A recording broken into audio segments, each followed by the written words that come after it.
मेरे प्रिय आत्मा, 3 दिनों में बहुत से प्रश्न इकट्ठे हो गए हैं और इसलिए आज बहुत संक्षिप्त में जितने ज्यादा प्रश्नों पर बात हो सके मैं करना चाहूंगा। एक मित्र ने पूछा है कि विवेकानंद ने रामकृष्ण से पूछा कि क्या आपने ईश्वर देखा है? तो रामकृष्ण ने कहा, हाँ, जैसा मैं तुम्हें देख रहा हूं ऐसा ही मैंने परमात्मा को भी देखा है।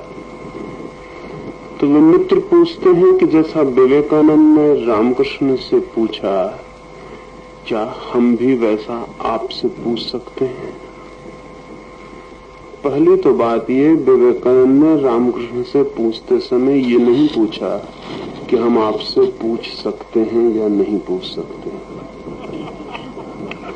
विवेकानंद ने पूछ ही लिया और आप पूछ नहीं रहे हैं, पूछ सकते हैं या नहीं पूछ सकते हैं ये पूछ रहे हैं। विवेकानंद चाहिए वैसा प्रश्न पूछने का और वैसा उत्तर रामकृष्ण किसी दूसरे को न देते। ये ध्यान रहे, रामकृष्ण ने जो उत्तर दिया है वो विवेकानंद को दिया है, वो किसी दूसरे को न दिया जाता।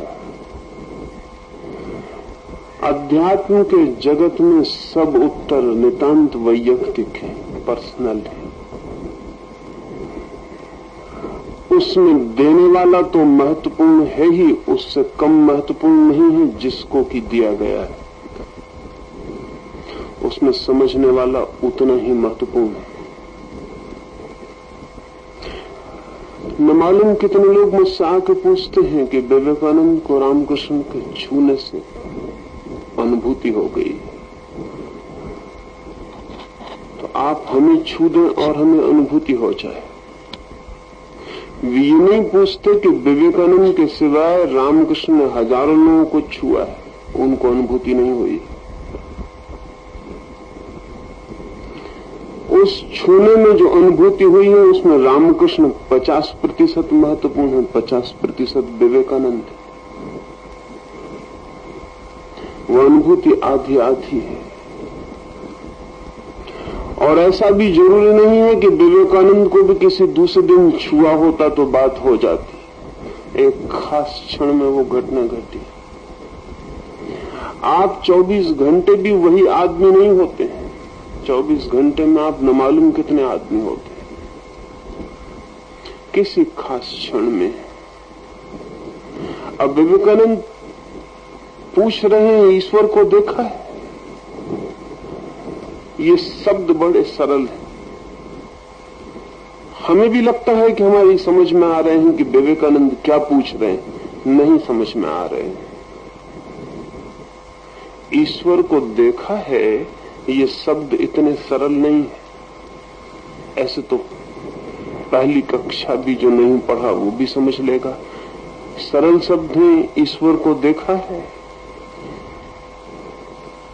बहुत कठिन है शब्द। और विवेकानंद के प्रश्न का उत्तर नहीं दे रहे हैं रामकृष्ण, विवेकानंद की प्यास का उत्तर दे रहे हैं।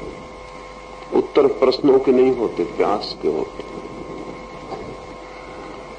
इस प्रश्न के पीछे वो जो आदमी खड़ा है प्रश्न बन के, उसका उत्तर दिया जा रहा है।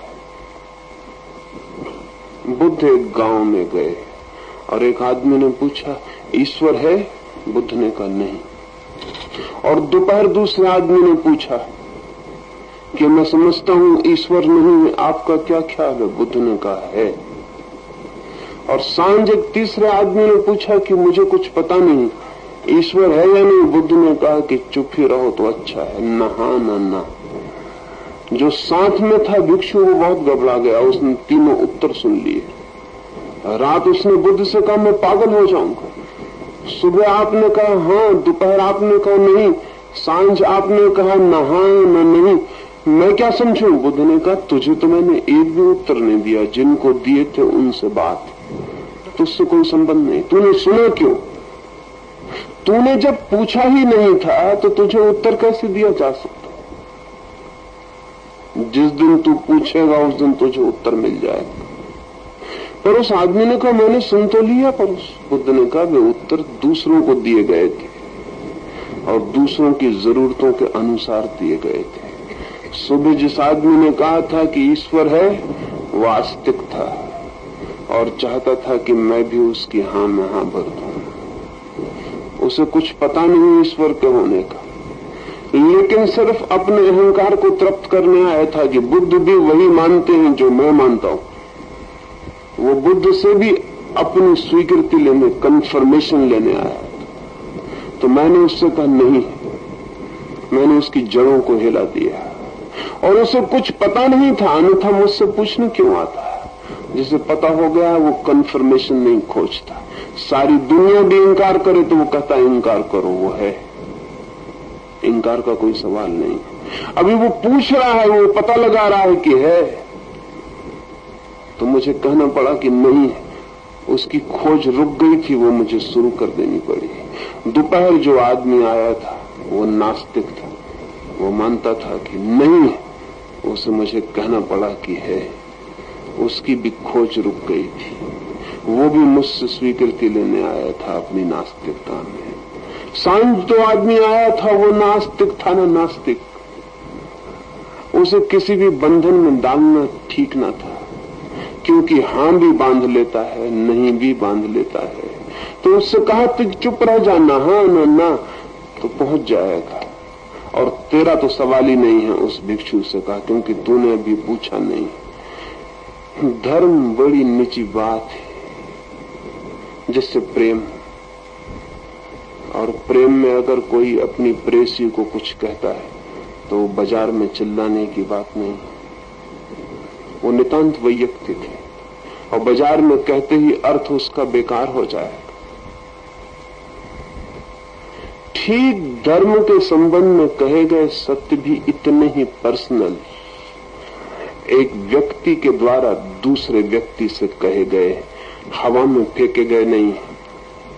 इसलिए विवेकानंद बन जाएं तो जरूर पूछने आ जाना, लेकिन विवेकानंद पूछने नहीं आते कि पूछें या न पूछें। मैं भी एक गांव में गया, एक युवक आया और उसने कहा कि मैं आपसे पूछने आया हूं, मैं संन्यास ले लूं? तो मैंने उससे कहा जब तक तुझे पूछने जैसा लगे तब तक मत लेना, नहीं तो पछताएगा। और मुझे क्यों झंझट में पड़ता है, तुझे लेना हो ले, ना लेना हो ना ले। जिस दिन तुझे ऐसा लगे कि अब सारी दुनिया रोकेगी तो भी तू नहीं रुक सकता, उस दिन ले लेना। उसी दिन सन्यास आनंद बन सकता है, उसके पहले नहीं। तो उसने कहा और आप? मैंने कहा मैं किसी से कभी पूछने नहीं गया, अपनी इस जिंदगी में तो किसी से पूछने नहीं गया, क्योंकि पूछना ही है तो अपने ही भीतर पूछ लेंगे, किसी से पूछने क्यों जाएंगे। और कोई कुछ भी कहे उस पर भरोसा कैसे आएगा, दूसरे पर कभी भरोसा नहीं आ सकता। लाख उपाय करें दूसरे पर भरोसा नहीं आ सकता। अगर मैं कह भी दूं कि हाँ ईश्वर है, क्या फर्क पड़ेगा। जैसा आपने किताब में पढ़ लिया कि रामकृष्ण ने कहा कि हाँ है, और जैसा मैं तुझे देखता हूं उससे भी ज्यादा साफ उसे देखता हूं, क्या फर्क पड़ गया आपको। एक किताब और लिख लेना आपकी, आपने पूछा था और मैंने कहा है, और जैसा मैं आपको देखता हूं उससे भी ज्यादा साफ उसे देखता हूं, क्या फर्क पड़ेगा। एक किताब, दो किताब, 1000 किताब में लिखा हो कि है, बेकार। जब तक कि भीतर से न उठे कि है, तब तक कोई उत्तर दूसरे का काम नहीं ले सकता। ईश्वर के संबंध में उधारी न चलेगी, और सब संबंध में उधारी चल सकती है, ईश्वर के संबंध में उधारी नहीं चल सकती। इसलिए मुझसे क्यों पूछते हैं, मेरे हाँ और ना का क्या मूल्य, अपने से ही पूछे। और अगर कोई उत्तर ना आए तो समझ लें कि यही भाग्य है कि कोई उत्तर नहीं, फिर चुप होकर प्रतीक्षा करें, उसके साथ ही जिए, अनुत्तर के साथ जिए। किसी दिन आ जाएगा, किसी दिन उत्तर आएगा। और अगर पूछना ही आ जाए, ठीक पूछना आ जाए, राइट क्वेश्चनिंग आ जाए, तो सब उत्तर हमारे भीतर से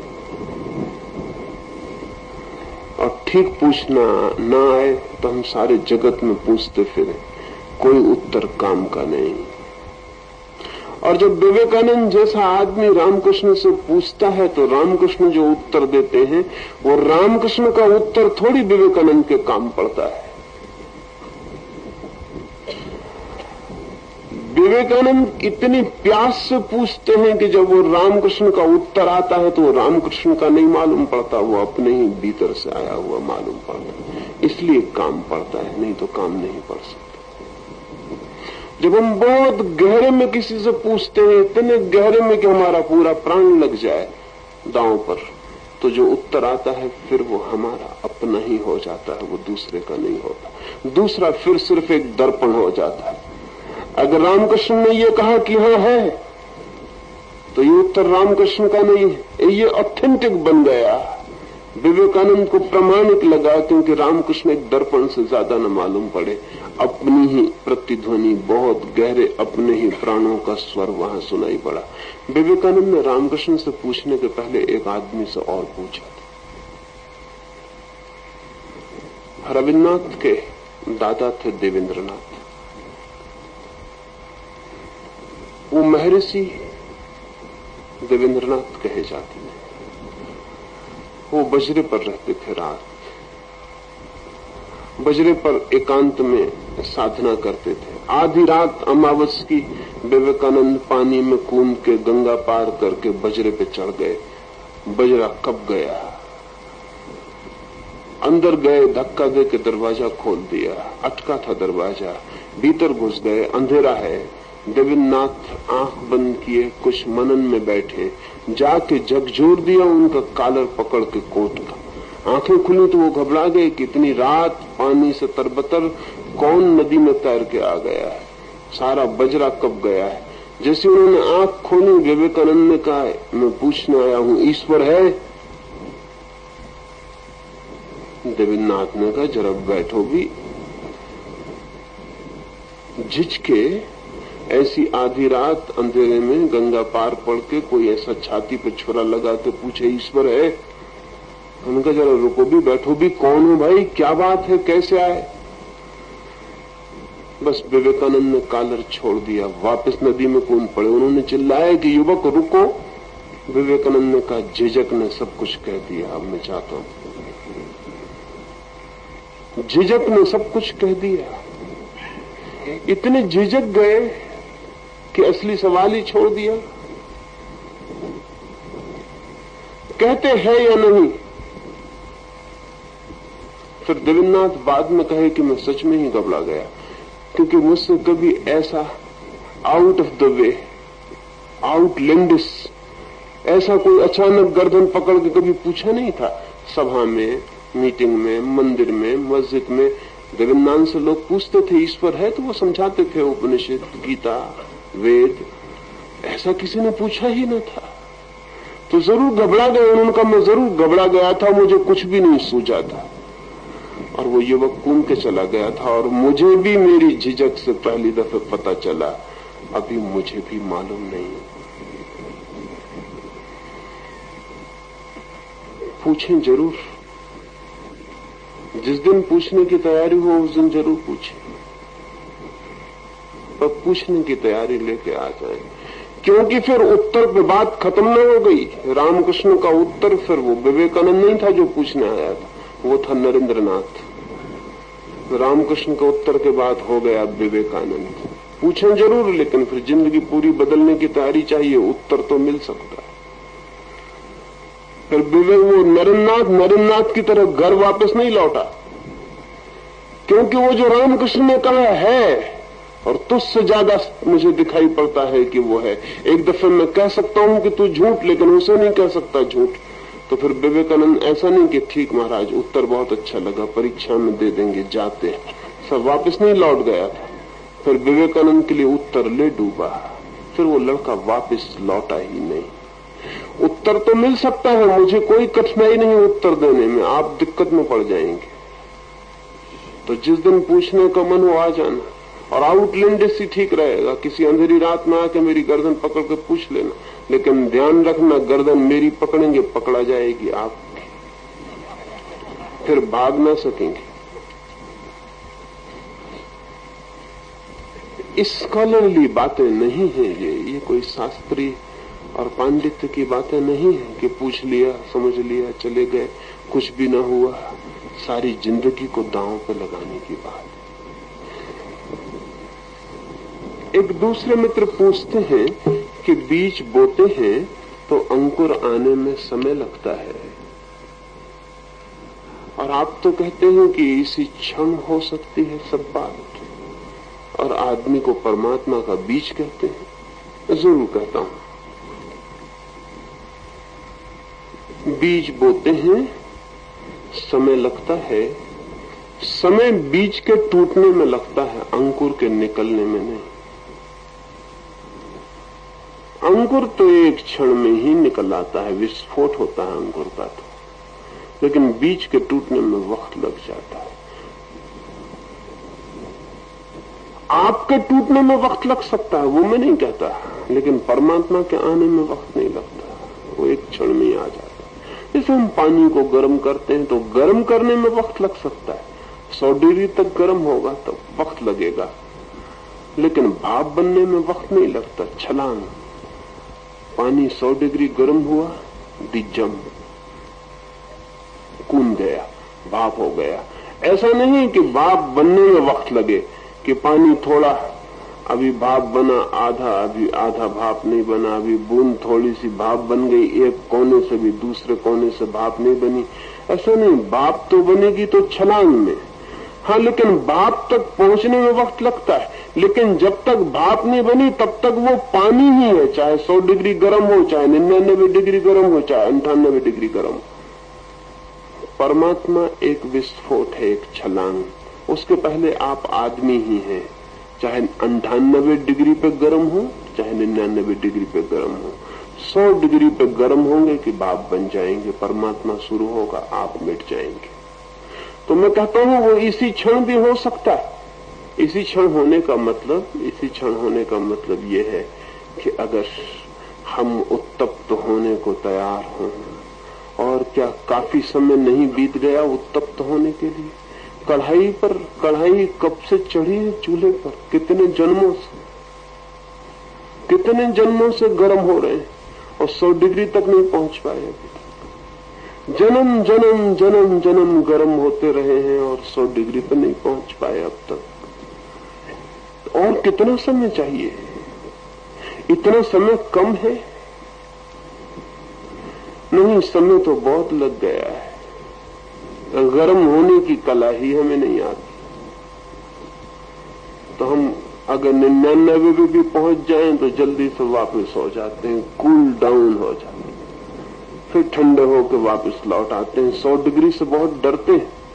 इधर मैं देखता था ध्यान में कितने लोग 99 डिग्री से वापस लौट जाते, और कैसी कैसी व्यर्थ की बातें उनको वापस लौटा लेती हैं कि ऐसा हैरानी होती है कि वो जरूर वापस लौटना ही चाहते होंगे, अन्यथा ये कारण कोई वापस लौटने का था। एक आदमी को बंबई जाना हो, ट्रेन पर बैठे और रास्ते में 2 लोग जोर से बात करते मिल जाए, वो घर वापस लौटा है कि 2 आदमियों ने हमें डिस्टर्ब कर दिया, वो रास्ते में जोर से बातें कर रहे थे, तो हम बंबई नहीं जा पाए। तो आप कहेंगे बंबई जाना ही ना होगा, अन्यथा रास्ते पर तो डिस्टर्बेंस है ही। कौन लौटता है? जिसको बंबई जाना है वो चला जाता है, बल्कि रास्ते पर डिस्टर्बेंस है तो जरा तेजी से चला जाता है कि बीच में व्यर्थ की बातें ना सुननी पड़े। लेकिन ध्यान से बड़े बड़े आसान कारणों से आदमी वापस लौटता है। वो लौट आता है कि हमें किसी का धक्का लग गया, किसी का हाथ लग गया, कोई पड़ोस में गिर पड़ा, कोई रोने लगा, तो हम वापस लौट आए। नहीं, ऐसा लगता है कि वापस लौटना चाहते थे, सिर्फ प्रतीक्षा कर रहे थे कि कोई कारण मिल जाए और हम कूल डाउन हो जाए, बस बहाना भर मिल जाए कि फला आदमी जोर से चिल्लाने लगा इसलिए हमको वापस लौटना पड़ा। आपको फला आदमी के जोर से चिल्लाने से आपका संबंध, आपको प्रयोजन,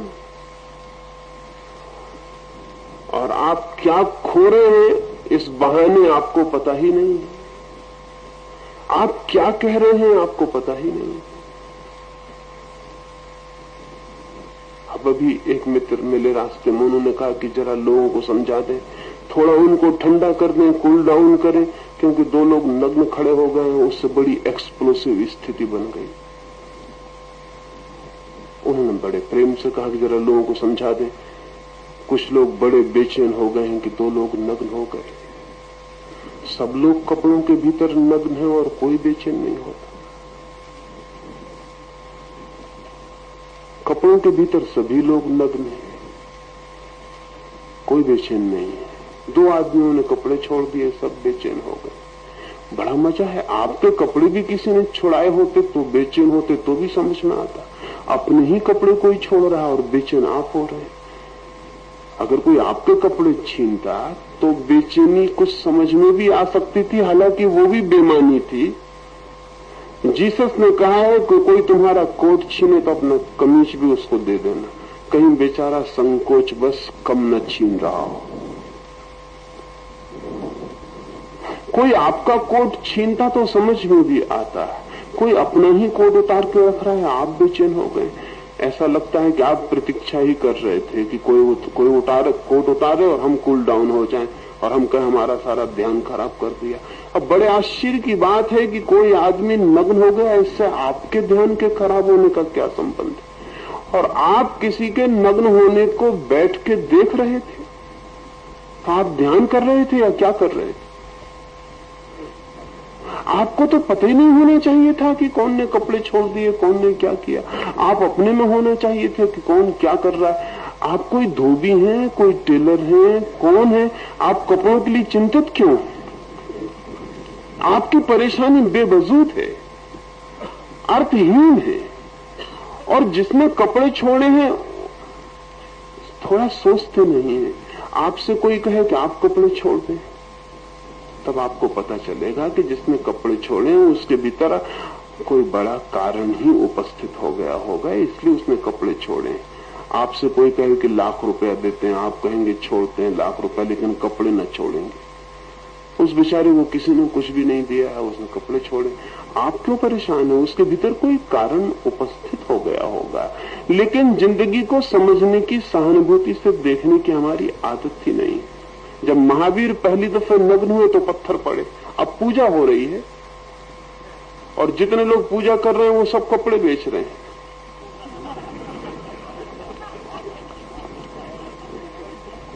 महावीर के मानने वाले सब कपड़े बेचने वाले, ये बड़ा आश्चर्यजनक है।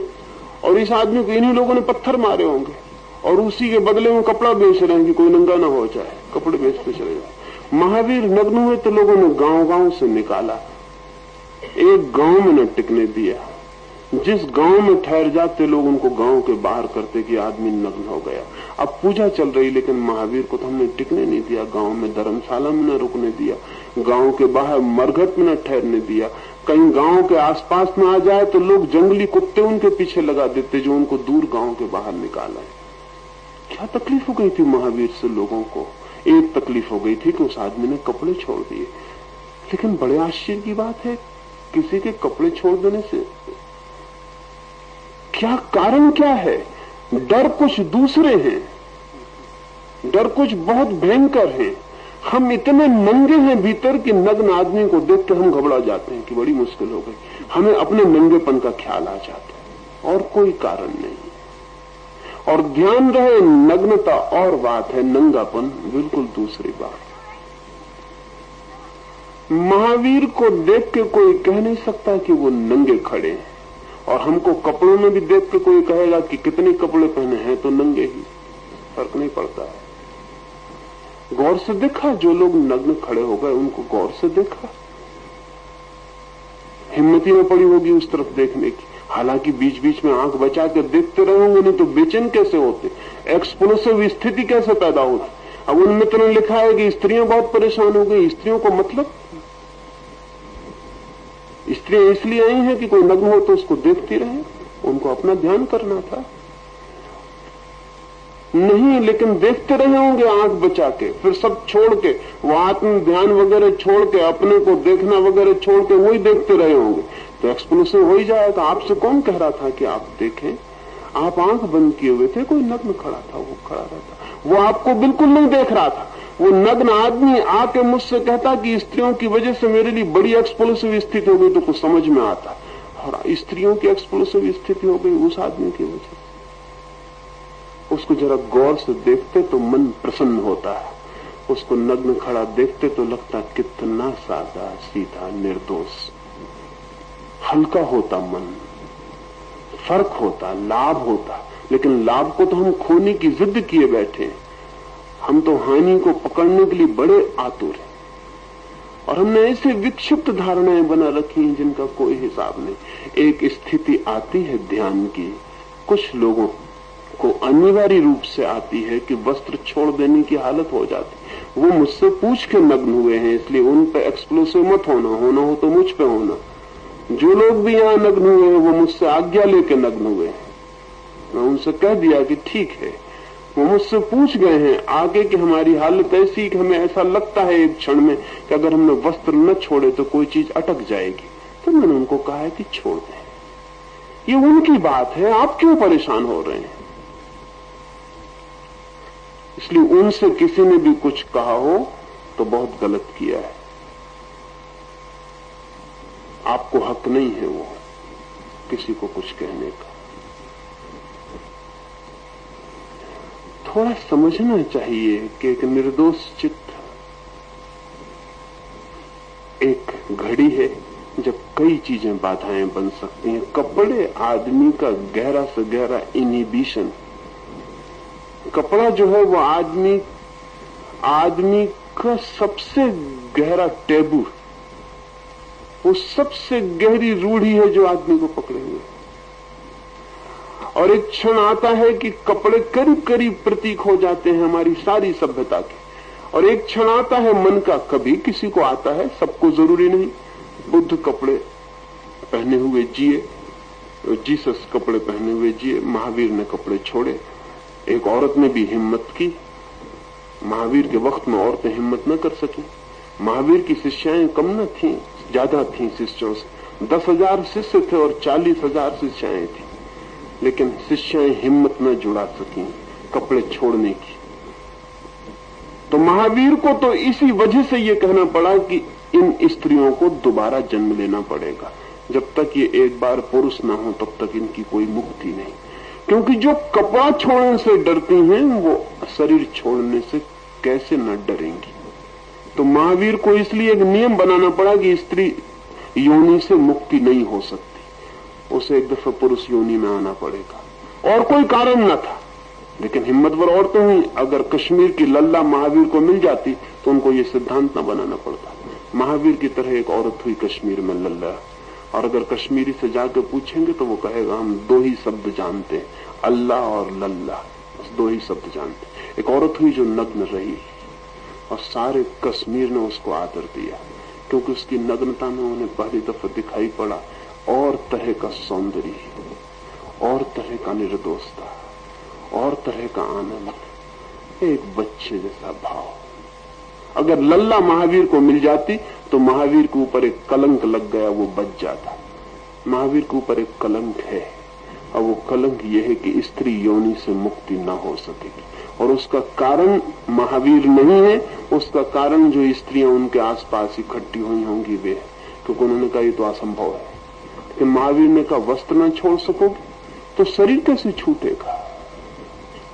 इतनी ऊपरी पकड़ है तो भीतर की पकड़ कैसे जाएगी। नहीं मैं कहता हूं कि आप नग्न हो जाएं, लेकिन कोई होता हो तो उसे रोकने की तो कोई बात नहीं। और एक साधना शिविर में भी हम इतनी स्वतंत्रता न दे पाए कि कोई अगर इतना मुक्त होना चाहे तो हो सके, तो फिर ये स्वतंत्रता कहां मिल पाएगी। साधना शिविर साधकों के लिए है, दर्शकों के लिए नहीं। वहां जब तक कोई दूसरे को कोई छेड़खान नहीं कर रहा है तब तक उसकी परम स्वतंत्रता है। दूसरे पर जब कोई ट्रेस पास करता है तब बाधा शुरू होती है। अगर कोई नंगा होकर आपको धक्का देने लगे तो बात ठीक है। कोई अगर आपको आके चोट पहुंचाने लगे तो बात ठीक है कि रोका जाए। लेकिन जब तक एक आदमी अपने साथ कुछ कर रहा है, आप कुछ भी नहीं है बीच में, आपको कोई कारण नहीं। अब अजीब बातें हमें बाधा बनती हैं। कोई नग्न हो गया इसलिए कई लोगों का ध्यान खराब हो गया, ऐसा सस्ता ध्यान बच भी जाता तो किसी काम का नहीं। उसका मूल्य कितना है? इतना ही था कि कोई आदमी नग्न नहीं हुआ इसलिए आपको ध्यान हो गया। कैसे हो जाएगा? नहीं, ये छोटी बातें, अत्यंत ओछी बातें छोड़नी पड़ेंगी। साधना बड़ी हिम्मत की बात है, वहां परत परत अपने को उखाड़ना पड़ता है। साधना बहुत गहरे में आंतरिक नग्नता है। जरूरी नहीं कि कपड़े कोई छोड़े, लेकिन किसी मोमेंट में किसी की स्थिति ये हो सकती है कि वो कपड़ा छोड़े। अब ये तो, और इस बात को ध्यान रखें सदा कि जब किसी को होती है तो आप बाहर से सोच नहीं सकते, ना आपको कोई हक है कि आप सोचें कि ठीक हुआ कि गलत हुआ, कि क्यों छोड़ा कि नहीं छोड़ा। आप कौन हैं? आप कहां आते और आपको कैसे पता चलेगा? नहीं तो महावीर को जिन्होंने गांव के बाहर निकाला वो कोई गलत लोग रहे होंगे। आप ही जैसे शिष्ट समझदार गांव के सब सज्जनों ने उनको बाहर किया कि आदमी नग्न खड़ा है, हम न टिकने देंगे इसे। लेकिन हम बार बार वही भूलें दोहराते हैं। तो मेरे मित्र अभी रास्ते में मिले, वो बड़े, उन्होंने प्रेम से कहा, समझपूर्वक कहा, उन्होंने कहा कि आप ठीक से समझा दें, नहीं तो बंबई में ध्यान में आने वाली संख्या कम हो जाएगी, बिल्कुल कम हो जाए, एक आदमी ना आए। लेकिन गलत आदमियों की कोई जरूरत नहीं। एक आदमी ना आए से क्या प्रयोजन? उन्होंने कहा कि महिलाएं बिल्कुल अब शिविर में ना आएंगी, बिल्कुल ना आए। किसने कहा कि वो आए? उनको लगा तो आए। आए तो मेरी शर्त पर आना होगा, उनकी शर्त पर शिविर नहीं हो सकता। और जिस दिन मैं आपकी शर्त पे शिविर करूं उस दिन आप आने ही मत। उस दिन मैं आदमी दो कौड़ी कहूं, उससे फिर मुझसे कोई मतलब नहीं। मेरी शर्त पर ही होगा। मैं आपके लिए नहीं आता हूं और आपके हिसाब से नहीं आऊंगा और आपके हिसाब से नहीं चलूंगा। इसलिए तो मुर्दा गुरु बहुत प्रीतिकर होते हैं, क्योंकि वो आपके हिसाब से उनको आप चला लेते हैं। जिंदा को तो बहुत मुश्किल हो जाता है। इसलिए महावीर मर जाएं तो पूजे जा सकते हैं, जिंदा को पत्थर मारना पड़ता है। बिल्कुल स्वाभाविक है। इसलिए दुनिया भर में मुर्दों को पूजा जाता है। जिंदा की बड़ी तकलीफ है, क्योंकि जिंदे को आप बांध नहीं सकते और कोई दूसरे कारण मेरे लिए मूल्य के नहीं है। कौन आता है कौन नहीं आता ये बिल्कुल बेमूल्य है। जो आता है, अगर वो आता है तो समझ पूर्वक आए कि किस लिए आ रहा है और क्या करने आ रहा है।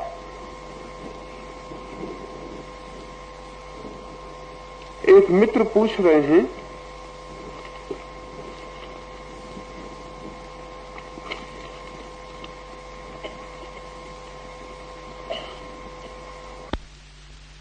कि सहज योग के विषय में कुछ खुला करके समझाइए।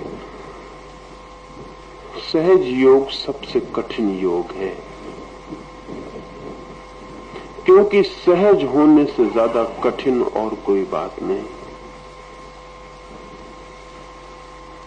सहज का मतलब क्या होता है? सहज का मतलब होता है जो हो रहा है उसे होने दें, आप बाधा ना बने। अब एक आदमी नग्न हो गया, वो उसके लिए सहज हो सकता है, लेकिन बड़ा कठिन हो गया। सहज का अर्थ होता है हवा पानी की तरह हो जाएं, बीच में बुद्धि से बाधा न डालें, जो हो रहा है उसे होने दें। बुद्धि बाधा डालती है, असहज होना शुरू हो जाता है। जैसे ही हम तय करते हैं क्या होना चाहिए और क्या नहीं होना चाहिए, बस हम असहज होना शुरू हो जाते हैं। जब हम उसी के लिए राजी हैं जो होता है, उसके लिए राजी हैं, तभी हम सहज हो पाते हैं। तो इसलिए पहली बात समझ लें कि सहज योग सबसे ज्यादा कठिन। ऐसा मत सोचना कि सहज योग बहुत सरल है। ऐसी भ्रांति है कि सहज योग बड़ी सरल साधना है। तो कबीर का लोग वचन दोहराते रहते हैं, साधो सहज समाधि बली। बली तो है पर बड़ी कठिन, क्योंकि सहज होने से ज्यादा कठिन आदमी के लिए कोई दूसरी बात ही नहीं है, क्योंकि आदमी इतना असहज हो चुका है, इतना दूर जा चुका है सहज होने से कि उसे असहज होना ही आसान, सहज होना मुश्किल हो गया। पर फिर कुछ बातें समझ लेनी चाहिए, क्योंकि जो मैं कह रहा हूं वो सहज योग ही है।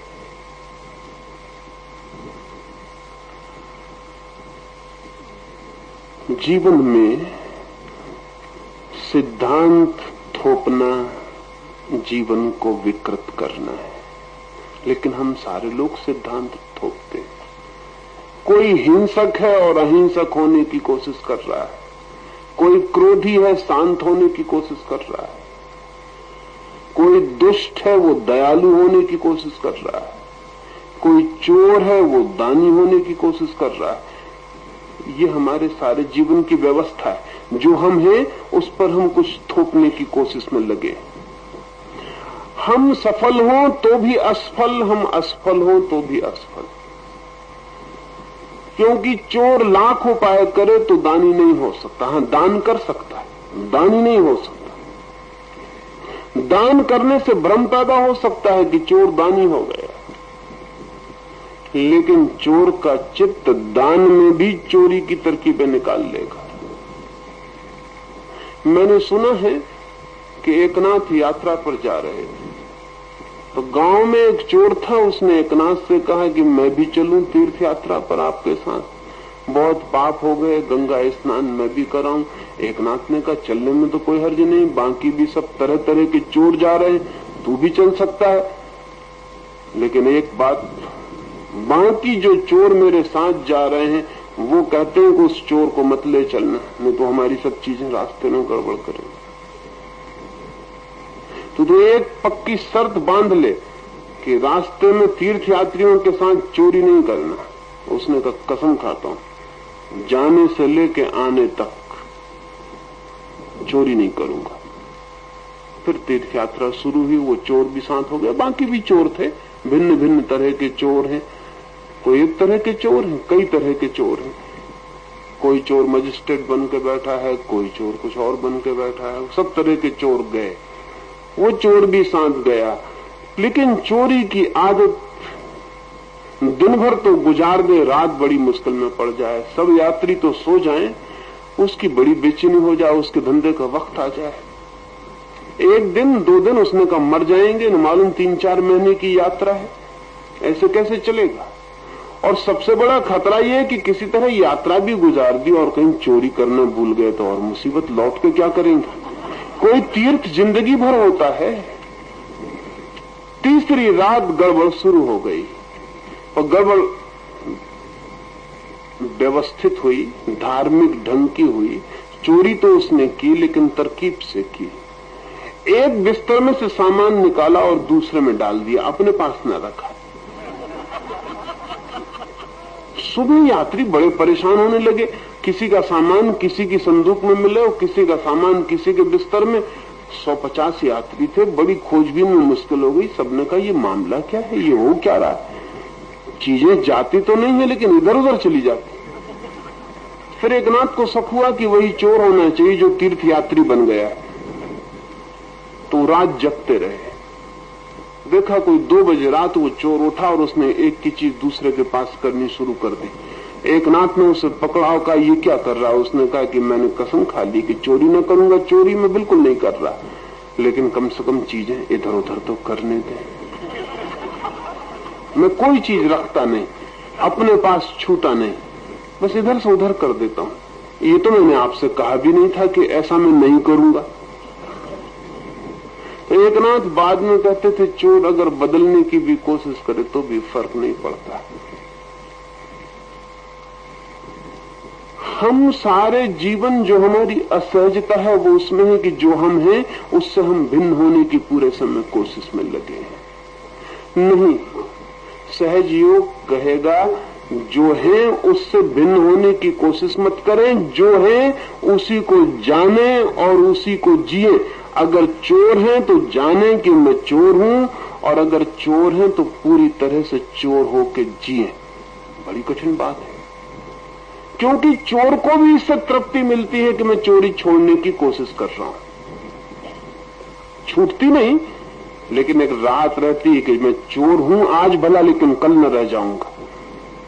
तो अगर तो चोर के अहंकार को भी एक तृप्ति है कि कोई बात नहीं, आज चोरी करनी पड़ी, लेकिन जल्दी वो वक्त आएगा जब हम भी दानी हो जाने वाले, कोई चोर ना रहेंगे। तो कल की आशा में चोर आज सुविधा से चोरी कर पाता है। सहज योग कहता है अगर तुम चोर हो तो तुम जानो कि तुम चोर हो, जानते हुए चोरी करो, लेकिन इस आशा में नहीं कि कल अचोर हो जाओगे। और जो हम हैं अगर हम उसको ठीक से जान लें और उसी के साथ जीने को राजी हो जाएं तो क्रांति आज ही घटित हो सकती है। चोर अगर ये जान ले कि मैं चोर हूं तो ज्यादा दिन चोर नहीं रह सकता।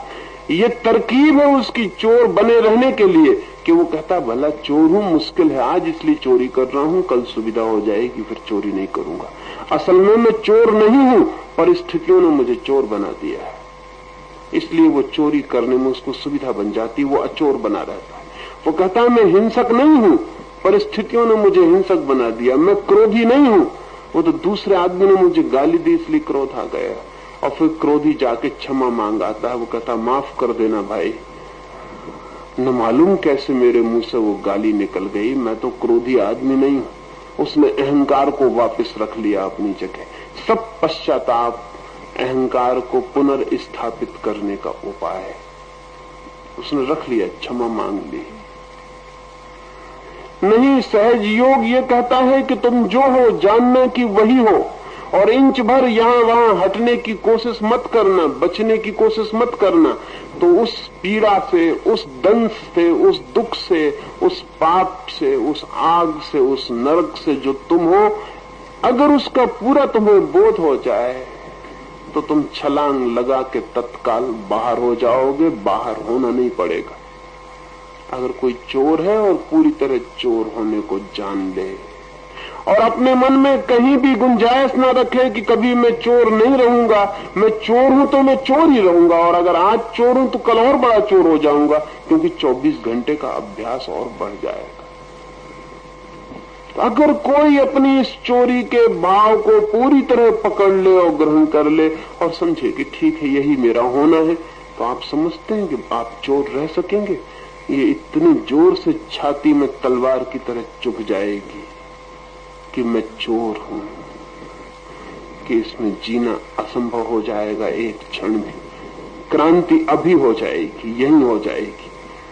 नहीं, लेकिन हम होशियार हैं, हमने तरकीबें बना ली, चोर हम हैं और अचोर होने के सपने देखते रहते हैं। वो सपने हमें चोर बनाए रखने में सहयोगी होते हैं, बफर का काम करते हैं। जैसे ट्रेन है, रेलगाड़ी के डब्बों के बीच में बफर लगे, धक्के लगते हैं, बफर पी जाते हैं धक्के को, डब्बे के भीतर के यात्री को पता नहीं चलता। कार में स्प्रिंग लगे हुए, शॉक एब्जॉर्बर्स लगे हुए, कार चलती है, रास्ते पे गड्ढे हैं, शॉक एब्जॉर्बर पी जाता है, भीतर के सज्जन को पता नहीं चलता कि धक्का लगा। ऐसे हमने सिद्धांतों के बफर और शॉक एब्जॉर्बर लगाए हुए हैं। चोर हूं मैं और सिद्धांत है मेरा अचौरी, हिंसक हूं मैं, अहिंसा परम धर्म की तख्ती लगाए हुए। ये बफर है, ये मुझे हिंसक रहने में सहयोगी बनेगा, क्योंकि जब भी मुझे ख्याल आएगा कि मैं हिंसक हूं, मैं कहूंगा कि क्या हिंसक, अहिंसा परम धर्म, मैं अहिंसा को धर्म मानता हूं। आज नहीं सद रहा, कमजोर हूं, कल सद जाएगा। इस जन्म में नहीं सदता, अगले जन्म में सद जाएगा, लेकिन सिद्धांत मेरा अहिंसा है।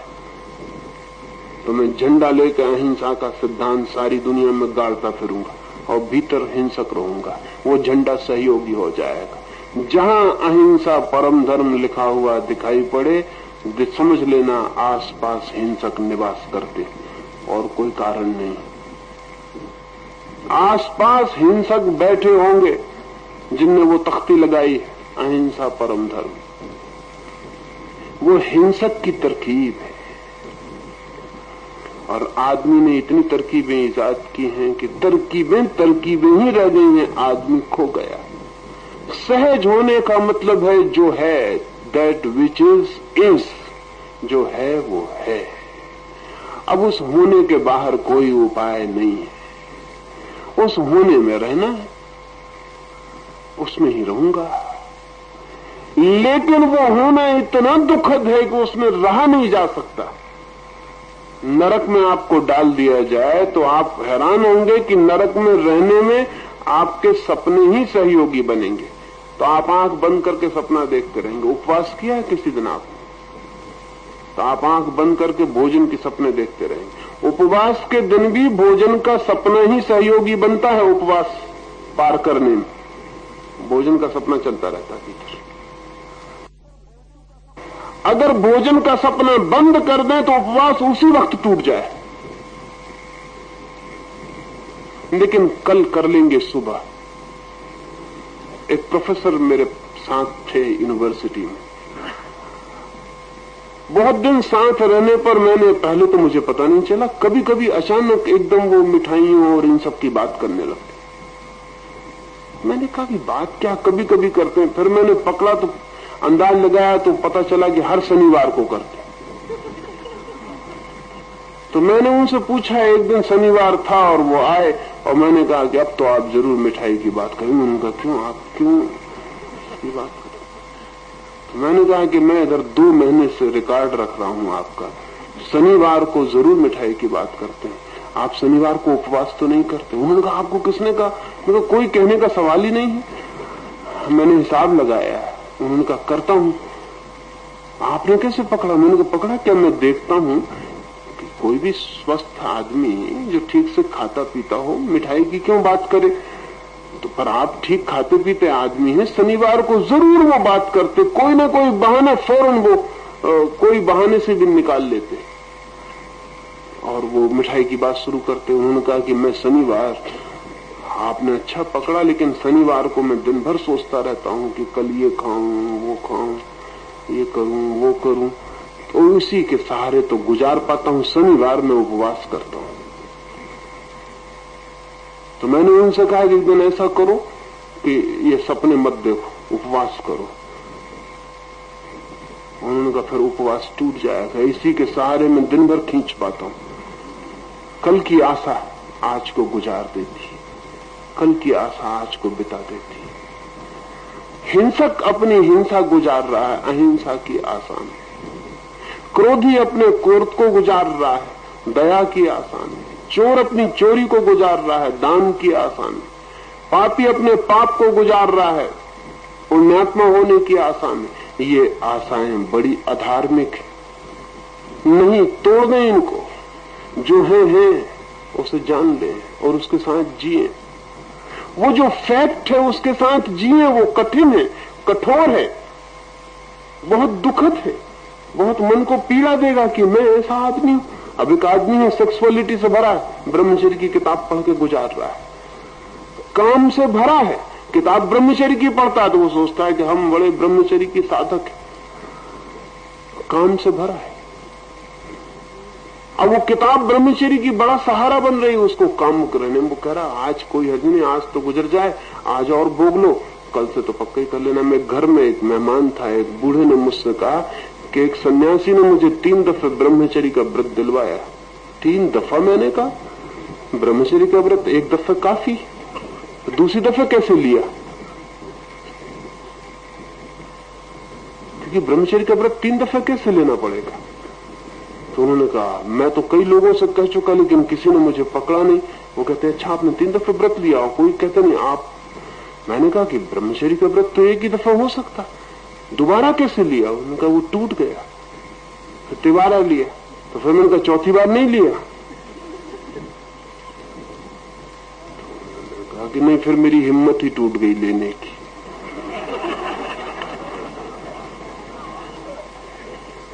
लेकिन 3 दफे लेते लेते वो 60 साल के हो गए। गुजार दी कामुकता, ब्रह्मचर्य का व्रत ले लेके गुजार दी कामुकता। हम बड़े अद्भुत हैं। ये हमारा असहज योग है जो चल रहा है, असहज योग। रहेंगे कामुक, पढ़ेंगे ब्रह्मचर्य की किताब। वो ब्रह्मचर्य की किताब हमारी सेक्सुअलिटी के लिए बड़ा बफर का काम कर रही है। उसे पढ़े जाएंगे तो मन में समझाए जाएंगे कि कौन कहता है मैं कामुक हूं। किताब ब्रह्मचर्य की पढ़ता हूं, अब जरा कमजोर हूं, पिछले जन्मों के कर्म बाधा दे रहे हैं, अभी समय नहीं आया इसलिए थोड़ा चल रहा है, लेकिन बाकी हूं मैं ब्रह्मचारी की धारणा मेरी है। इधर सेक्स चलेगा, इधर ब्रह्मचरी, दोनों साथ। ब्रह्मचरी बफर बन जाएगा, साक ऑब्जर्वर बन जाएगा, सेक्स की गद्दी लगी रहेगी भीतर, वहां कोई धक्के न पहुंचेंगे, यात्रा ठीक से हो जाएगी। ये असहज स्थिति है। सहज स्थिति का मतलब है कि बफर हटा दो। सड़क पर गड्ढे हैं तो जानो, गाड़ी बिना बफर की, बिना साक ऑब्जर्वर की चलाओ। पहले ही गड्ढे पे प्राण निकल जाएगा, कमर टूट जाएगी, गाड़ी के बाहर निकल आओगे कि नमस्कार, इस गाड़ी में अब नहीं चलते। गाड़ी के स्प्रिंग निकाल के चलेंगे रास्ते पर, पहले ही गड्ढे में प्राण निकल जाएंगे, हड्डी टूट जाएंगी, गाड़ी के बाहर हो जाएंगे, कहेंगे नमस्कार, अब इस गाड़ी में हम कदम न रखेंगे। लेकिन वो नीचे लगे साक ऑब्जर्वर गड्ढों को पी जाते। सहज योग का मतलब है जो है वो है, असहज होने की चेष्टा न करें, जो है उसे जाने, स्वीकार करें, पहचाने और उसके साथ रहने को राजी हो जाएं, और फिर क्रांति सुनिश्चित है। जो है उसके साथ जो भी रहेगा बदलेगा, क्योंकि 60 साल फिर उपाय नहीं है कामुकता में गुजारने के। कितने दफे व्रत लेंगे तो उपाय हो जाएगा। अगर मैंने आपको क्रोध किया और क्षमा मांगने न जाऊं और जाके कल कहूं कि मैं आदमी गलत हूं और अब मुझसे दोस्ती रखनी हो तो ध्यान रखना मैं फिर क्रोध करूंगा, क्षमा मैं क्या मांगू, मैं आदमी ऐसा हूं कि मैं क्रोध करता हूं। सब दोस्त टूट जाएंगे, सब संबंध छिन्न भिन्न हो जाएंगे। अकेले क्रोध को लेके जीना पड़ेगा, फिर क्रोध ही मित्र रह जाएगा। क्रोध करने वाला भी कोई, क्रोध सहने वाला भी कोई, क्रोध उठाने वाला भी कोई पास न होगा। तब उस क्रोध के साथ जीना पड़ेगा। जी सकेंगे उस क्रोध के साथ, छलांग लगा के बाहर हो जाएंगे, कहेंगे ये क्या पागलपन नहीं, लेकिन तरकीब हमने निकाल ली। सुबह पत्नी पे नाराज हो रहा है पति, घंटे भर बाद मना समझा रहा है, साड़ी खरीद के ले आ रहा है, वो पत्नी समझ रही कि बड़े प्रेम से भर गया, वो बेचारा अपना क्रोध का पश्चाताप करके फिर पुनर्स्थापित पुराने स्थान पर पहुंच रहा है, पुरानी सीमा पर जहां से झगड़ा शुरू हुआ था उस लाइन पे फिर पहुंच रहा है। साड़ी वाड़ी आ जाएगी, पत्नी वापस लौट आएगी, पुरानी रेखा फिर खड़ी हो जाएगी, सांझ फिर वही होना है। उसी रेखा पर सुबह हुआ था, वही रेखा फिर स्थापित हो गई, फिर सांझ वही होना है, फिर रात वही समझाना है, फिर सुबह वही होना है, पूरी जिंदगी वही दौड़ना है। लेकिन दोनों में से कोई भी सत्य को न समझेगा कि सत्य क्या है, ये हो क्या रहा है, ये क्या जाल है, बेईमानी क्या है ये। दोनों एक दूसरे को धोखा दिए चले जाएंगे, हम सब एक दूसरे को धोखा दिए चले जाते हैं। और दूसरे को धोखा देना तो ठीक, अपने को ही धोखा दिए चले जाते। सहज योग का मतलब है अपने को धोखा मत देना, जो है जान लेना यही हूं, ऐसा ही हूं।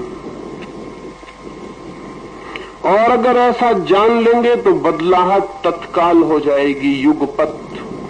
उसके लिए रुकना न पड़ेगा कल के लिए। किसी के घर में आग लगी हो और उसे पता चल जाए कि घर में आग लगी, तो रुकेगा कल तक, अभी छलांग लगा के बाहर हो जाए। जिस दिन जिंदगी जैसी हमारी हम उसे पूरा देख लेते हैं, उसी दिन छलांग की नौबत आ जाती। लेकिन घर में आग लगी है, हमने अंदर फूल सजा रखे हैं, हम आग को देखते नहीं, हम फूल को देखते हैं। जंजीरें हाथ में बंधी हैं, हमने सोने का पालिश चढ़ा रखा है, हम जंजीरें देखते नहीं, हम आभूषण देखते हैं। बीमारियों से सब घाव हो गए हैं, हमने पट्टियां बांध रखी हैं, पट्टियों पर रंग पोत दिए, हम रंगों को देखते हैं, भीतर के घावों को नहीं देखते। धोखा लंबा है और पूरी जिंदगी बीत जाती और परिवर्तन का क्षण नहीं आ पाता है, उसे हम पोस्टपोन करके चले जाते हैं। मौत पहले आ जाती है, वो पोस्टपोनमेंट किया हुआ क्षण नहीं आता है। मर पहले जाते हैं, बदल नहीं पाते। बदलाहट कभी भी हो सकती है। सहज योग बदलाहट की बहुत अद्भुत प्रक्रिया है। सहज योग का मतलब यह है कि जो है उसके साथ जियो, बदल जाओगे। बदलने की कोशिश करने की कोई जरूरत नहीं है, सत्य बदल देता है। जीसस का वचन है, ट्रुथ लिबरेट्स। वो जो सत्य है वो मुक्त करता है। लेकिन सत्य को हम जानते ही नहीं, हम असत्य को लीप पोत के खड़ा कर लेते हैं। असत्य बांधता है, सत्य मुक्त करता है। दुखद से दुखद सत्य भी सुखद से सुखद असत्य से बेहतर, क्योंकि सुखद असत्य बहुत खतरनाक है, वो बांधेगा। दुखद सत्य भी मुक्त करेगा, उसका दुख भी मुक्तिदायी है। इसलिए दुखद सत्य के साथ जीना, सुखद असत्य को मत पालना। सहज योग इतना ही है। और फिर तो समाधि आ जाएगी, फिर समाधि को खोजने न जाना पड़ेगा, वो आ जाएगी। जब रोना आए तो रोना, रोकना मत। और जब हंसना आए तो हंसना, रोकना मत। जब जो हो उसे होने देना, वो कहना ये हो रहा है। मैंने सुना है जापान में एक फकीर मरा, उसके मरते समय लाखों लोग इकट्ठे हुए। उसकी बड़ी कीर्ति थी, लेकिन उससे भी ज्यादा कीर्ति उसके एक शिष्य की थी। उस शिष्य के कारण ही गुरु प्रसिद्ध हो गया। लेकिन जब लोग आए तो उन्होंने देखा वो जो शिष्य है वो बाहर बैठ के छाती पीट कर रो रहा है। तो लोगों ने कहा कि आप और रो रहे हैं, हम तो समझते थे आप ज्ञान को उपलब्ध हो गए और आप रोते हैं। तो उस शिष्य ने कहा कि पागलो, तुम्हारे ज्ञान के पीछे मैं रोना न छोड़ूंगा। और रोने की बात ही और, रखो अपने ज्ञान को संभालो, मुझे नहीं चाहिए। और उन्होंने कहा कि अरे लोग क्या कहेंगे, अंदर जाओ, बदनामी फैल जाएगी। हम तो समझे तुम स्थिति प्रज्ञ हो गए, हम तो समझे थे कि तुम परम ज्ञानी हो गए, और हम तो समझे थे कि अब तुम्हें कुछ भी नहीं छुएगा। उसने कहा तुम गलत समझे थे, बल्कि पहले मुझे बहुत कम छूता था, संवेदनशीलता मेरी कम थी, मैं कठोर था। अब तो सब मुझे छूता है और आर पार निकल जाता है। मैं तो रोऊंगा, मैं तो दिल भर के रोऊंगा। तुम्हारे ज्ञान को फेंको। पर वे लोग, जैसा कि भक्तगण होते हैं, उन्होंने कहा कि सब में बदनामी फैल जाएगी, भीड़ करके घेरा करके रोको, किसी को देखने मत दो, बदनामी हो जाएगी कि परम ज्ञानी। किसी एक ने कहा कि तुम तो सदा समझाते थे कि आत्मा अमर है, अब क्यों रो रहे हो? तो उस फकीर ने कहा आत्मा के लिए कौन रो रहा है? मैं तो उस शरीर के लिए रो रहा हूं। वो शरीर भी बहुत प्यारा था और वो शरीर अब दोबारा इस पृथ्वी पर कभी नहीं होगा। आत्मा के लिए कौन रो रहा है? वो तो सदा रहेगी, उसके लिए रो कौन रहा है? लेकिन वो शरीर भी बहुत प्यारा था जो टूट गया, और वो मंदिर भी बहुत प्यारा था जिसमें उस आत्मा ने वास किया, अब वो दोबारा नहीं होगा। मैं उसके लिए रो रहा हूं। और उन्होंने कहा पागल, शरीर के लिए रोते हो? उस आदमी ने कहा कि रोने में भी शर्तें लगाओगे क्या? मुझे रोने भी नहीं दोगे?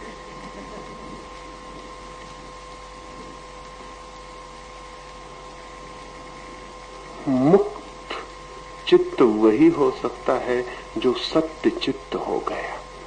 सत्य चित्त का मतलब जो हो रहा है, रोना है तो रोए, हंसना है तो हंसे, क्रोध करना है तो बी ऑथेंटिक, क्रोध में भी पूरे प्रमाणिक हो। और जब क्रोध करें तो पूरे क्रोध ही हो जाए, कि आपको भी पता चल जाए कि क्रोध क्या है और आपके आसपास को भी पता चल जाए कि क्रोध क्या है। वो मुक्तिदायी होगा। बजाय इंच इंच क्रोध जिंदगी भर करने के, पूरा क्रोध एक ही दफे कर लें और जान लें, तो उससे आप भी झुलस जाएं और आपके आसपास भी झुलस जाएं, और पता चल जाए कि क्रोध क्या है। क्रोध का पता ही नहीं चलता, आधा आधा चल रहा है, वो भी इनऑथेंटिक चल रहा है। इंच भर करते हो और इंच भर। हमारी यात्रा ऐसी है, एक कदम चलते हैं, एक कदम वापस लौटते हैं, न कहीं जाते न कहीं लौटते, बस जगह पर खड़े नाचते रहते, कहीं जाना आना नहीं। सहज योग का इतना ही मतलब है कि जो है जीवन में उसको स्वीकार कर लें, उसे जाने और जिए।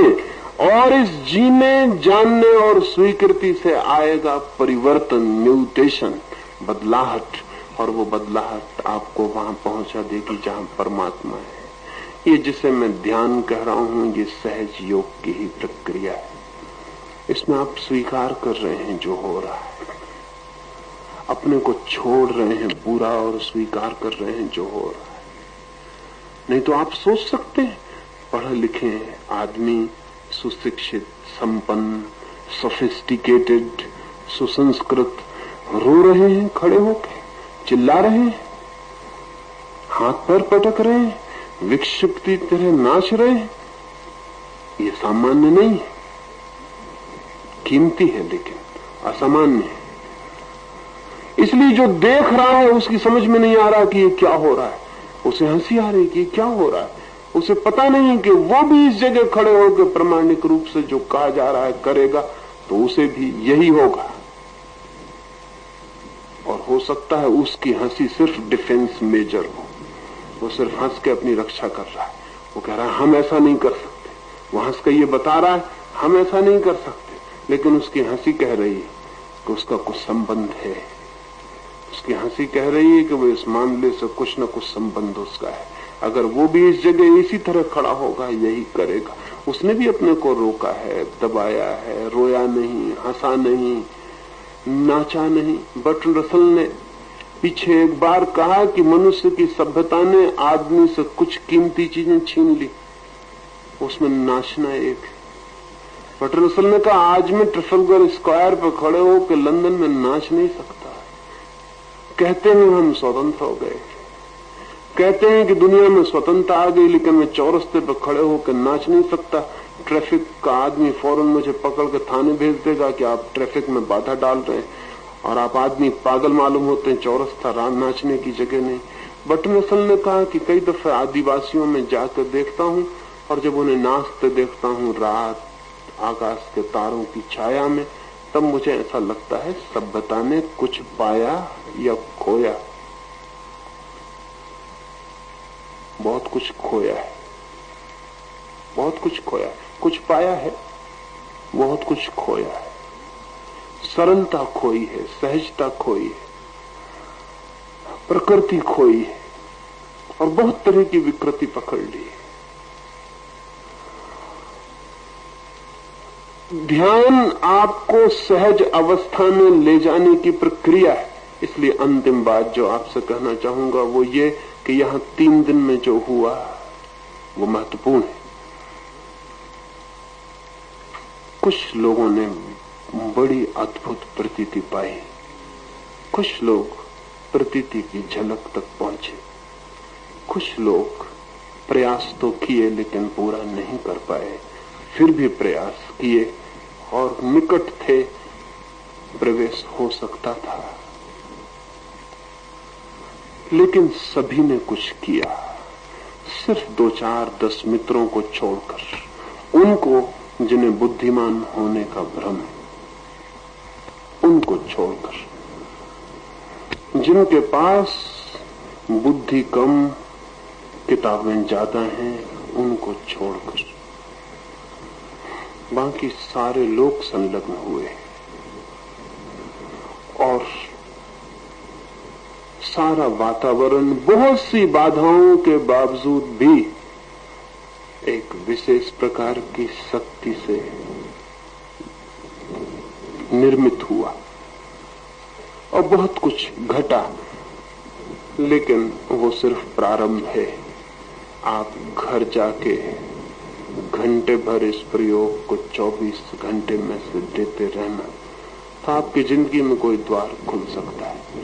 और घर के लिए कमरा बंद कर लें और घर के लोगों को कह दें कि घंटे भर इस कमरे में कुछ भी हो, इस संबंध में चिंतित होने का कारण नहीं है। कमरे के भीतर नग्न हो जाएं, सब वस्त्र फेंक दें और खड़े होकर प्रयोग करें, गद्दी बिछा लें ताकि गिर जाएं तो कोई चोट ना लग जाए।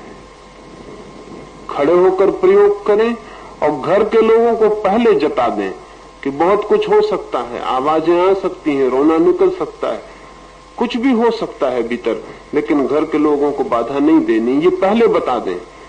और इस प्रयोग को घंटे भर दोहराते रहें, दोबारा शिविर में मिलने के पहले।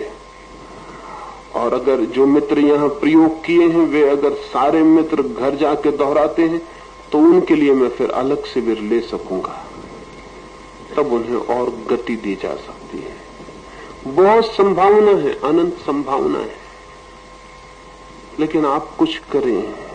आप एक कदम चलें तो परमात्मा आपकी तरफ 100 कदम चलने को सदा तैयार है, लेकिन आप एक कदम भी न चलें तब फिर कोई उपाय नहीं। जाके इस प्रयोग को जारी रखें। संकोच बहुत घेरेंगे, क्योंकि घर में छोटे बच्चे क्या कहेंगे कि पिता को क्या हो गए, वे तो कभी ऐसे न थे, सदा गुरु गंभीर थे, ऐसा नाचते हैं, कूदते हैं, चिल्लाते हैं। हम नाचते कूदते थे बच्चे घर में तो वे डांटते डपटते थे कि गलत है ये, अब खुद को क्या हो गया है। जरूर बच्चे हंसेंगे, लेकिन उन बच्चों से माफी मांग लेना और उन बच्चों से कह देना कि भूल हो गई, तुम अभी भी नाचो और कूदो और आगे भी नाचने कूदने की क्षमता को बचाए रखना, वो काम पड़ेगी। बच्चों को जल्दी हम बूढ़ा बना देते हैं। घर में सबको जता देना कि ये घंटे भर कुछ भी हो उसके संबंध में कोई व्याख्या नहीं करनी, कोई पूछताछ नहीं करनी। एक दिन कह देने से बात हल हो जाती है। 2 या 3 दिन चलने पर घर के लोग समझ लेते हैं कि ठीक है, ऐसा होता है।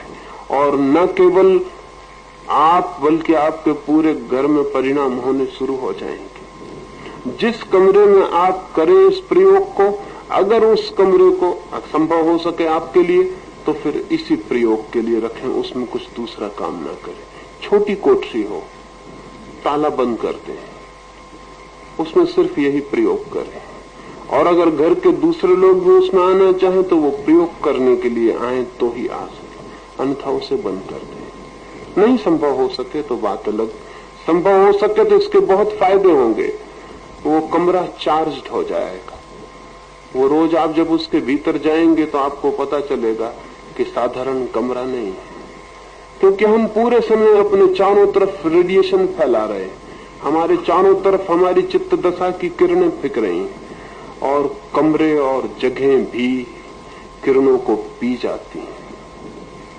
और इसलिए हजारों हजारों साल तक भी कोई जगह पवित्र बनी रहती। उसके कारण अगर वहां कभी कोई महावीर या बुद्ध या कृष्ण जैसा व्यक्ति बैठा हो तो वो जगह हजारों साल के लिए बहुत तरह का इम्पैक्ट ले लेती। उस जगह पर खड़े होकर आप दूसरी दुनिया में प्रवेश करना बहुत आसान हो जाता है। तो जो संपन्न है, संपन्न का मैं तो एक ही लक्षण मानता हूं कि उसके घर में मंदिर हो सके, बस वही संपन्न है। बाकी सब तरह की घर में एक कमरा तो मंदिर का हो सके, जो एक दूसरी दुनिया की यात्रा का द्वार। वहां कुछ और ना करे, वहां जब जाए मौन जाए और वहां ध्यान को ही करें। और घर के लोगों को भी धीरे धीरे उत्सुकता बढ़ जाएगी, क्योंकि आप में जो फर्क होने शुरू होंगे वे दिखाई पड़ने लगेंगे। अब यहाँ जिन 2-4 लोगों को कीमती फर्क हुए हैं, दूसरे लोगों ने उनसे जाके पूछना शुरू कर दिया कि आपको क्या हो गया। उन्होंने मुझसे भी आके कहा कि हम क्या जवाब दें। हमसे लोग पूछ रहे हैं कि क्या हो गया है। वो तो आपके घर के बच्चे, आपकी पत्नी, पति, पिता, बेटे, वे सब पूछने लगेंगे, मित्र पूछने लगेंगे कि क्या हो रहा। वे भी उत्सुक होंगे। और अगर इस प्रयोग को जारी रखते हैं तो दूर नहीं वो क्षण जब आपके जीवन में घटना घट सकती है, जिस घटना के लिए अनंत जन्मों की यात्रा करनी होती है और जिस घटना के लिए अनंत जन्मों तक हम चूक सकते हैं।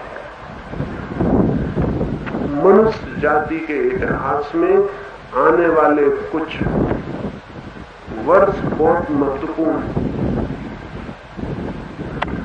और अगर एक बहुत बड़ी स्पिरिचुअलिटी का जन्म नहीं हो सकता, अब आध्यात्मिक लोगों से काम नहीं चलेगा, अगर आध्यात्मिक आंदोलन नहीं हो सकता कि लाखों करोड़ों लोग उससे प्रभावित हो जाएं, तो दुनिया को भौतिकवाद के गर्त से बचाना असंभव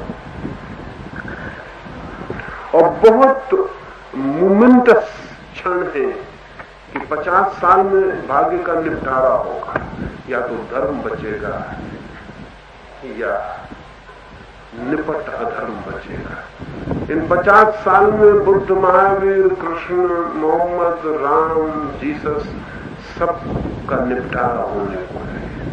इन 50 सालों में एक तराजू पर ये सारे लोग और दूसरे तराजू पर सारी दुनिया का विक्षिप्त राजनीतिक, सारी दुनिया के विक्षिप्त भौतिकवादी, सारे दुनिया के भ्रांत और अज्ञान में स्वयं और दूसरों को भी धक्का देने वाले लोगों की बड़ी भीड़, और एक तरफ तराजू पर बहुत थोड़े से लोग। 50 सालों में निपटारा होगा। वो जो संघर्ष चल रहा है सदा से, वो बहुत निपटारे के मौके पर आ गया है। और अभी तो जैसी स्थिति है उसे देख के आशा नहीं बनती, लेकिन मैं निराश नहीं हूं, क्योंकि मुझे लगता है कि बहुत शीघ्र, बहुत सरल, सहज मार्ग खोजा जा सकता है जो करोड़ों लोगों के जीवन में क्रांति की किरण बन जाए। और अब इक्का दुक्का आदमियों से नहीं चलेगा, जैसा पुराने जमाने में चल जाता था कि एक आदमी ज्ञान को उपलब्ध हो गया। अब ऐसा नहीं चलेगा, ऐसा नहीं हो सकता। अब एक आदमी इतना कमजोर है क्योंकि इतनी बड़ी भीड़ पैदा हुई, इतना बड़ा एक्सप्लोजन हुआ है जनसंख्या का कि अब इक्का दुक्का आदमियों से चलने वाली बात नहीं। अब तो उतने ही बड़े व्यापक पैमाने पर लाखों लोग अगर प्रभावित हो तो ही कुछ किया जा सकता। लेकिन मुझे दिखाई पड़ता है कि लाखों लोग प्रभावित हो सकते हैं, और थोड़े से लोग अगर न्यूक्लियस बन के काम करना शुरू करें तो ये हिंदुस्तान उस मोमेंटस फाइट में, उस निर्णायक युद्ध में बहुत कीमती हिस्सा अदा कर सकता है। कितना ही दीन हो, कितना ही दरिद्र हो, कितना ही गुलाम रहा हो, कितना ही भटका हो, लेकिन इस भूमि के पास कुछ संरक्षित संपत्तियां हैं। इस जमीन पर कुछ ऐसे लोग चले हैं, उनकी किरणें, उनकी हवा में उनकी ज्योति, उनकी आकांक्षाएं सब पत्तों पत्तों पर खुद गई। आदमी गलत हो गया, लेकिन अभी जमीन के कणों को बुद्ध के चरणों का स्मरण। आदमी गलत हो गया, लेकिन वृक्ष पहचानते हैं कि कभी महावीर उनके नीचे खड़े हैं। आदमी गलत हो गया, लेकिन सागर ने सुनी है और तरह की आवाजें भी। आदमी गलत हो गया, लेकिन आकाश अभी भी आशा बांधे। आदमी भर वापस लौटे तो बाकी सारा इंतजाम है। इधर मैं इस आशा में निरंतर प्रार्थना करता रहता हूं कि कैसे लाखों के जीवन में एक साथ विस्फोट हो सके। आप उसमें सहयोगी बन सकते हैं। आपका अपना विस्फोट बहुत कीमती हो सकता है, आपके लिए भी, पूरी मनुष्य जाति के लिए भी। इस आशा और प्रार्थना से ही इस शिविर से आपको विदा देता हूं कि आप अपना ज्योति तो जलाएंगे ही, आपकी ज्योति दूसरे बुझे दियों को भी ज्योति बन सकेगी। मेरी बातों को इतनी शांति और प्रेम से सुना है, सब बहुत अनुग्रहित हूं और मैं सबके भीतर बैठे परमात्मा को प्रणाम करता हूं।